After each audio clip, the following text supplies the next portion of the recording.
One of the contestant is actually an anchor.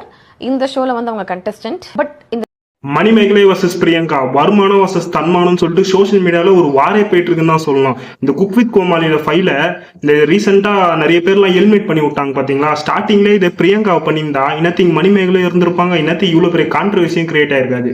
ஒரு காலத்துலலாம் இந்த ஜாக்லினா இருக்கட்டும், டிடியா இருக்கட்டும், நிறைய ஃபீமேல் ஆங்கர்ஸ்லாம் பார்த்துருப்போம். ஆனா இப்பெல்லாம் பாருங்க, இந்த ஸ்டார்ட் மியூசிக்கா இருக்கட்டும், சூப்பர் சிங்கரா இருக்கட்டும், நிறைய ஷோலெல்லாம் இதுக்கு மேல வர நிறைய ஷோலெல்லாம் பிரியங்கா மூஞ்ச மட்டும்தான் பார்க்க முடியுது, ஏன்னு தெரியல. அதே மாதிரி இந்த சீசன் 2லாம் குக் வித் கோமாளி சீசன் 2லாம் சும்மா சொல்லக்கூடாது. இந்த கோவிட் டைம்லாம் நம்மளுக்கு உண்மையிலே ஒரு சந்தோஷமா தான் இருந்துச்சு இதெல்லாம் பார்த்துட்டு இருக்க சொல்ல.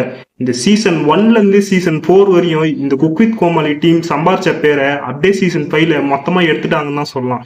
பாதி டீம் கிளம்பி சன் டிவி சைடு ஏற்கனவே போயிடுச்சு. இப்போ இவங்க மணிமேகலையும் சொல்லிட்டு விட்டாங்க. அடுத்து என்னெல்லாம் பண்ண போறாங்கன்னு தான் தெரியல. குக் வித் கோமாளியோட 1, 2, 3, 4 சீசனுடைய முழு வெற்றிக்கு காரணம் அந்த சுதந்திரம்.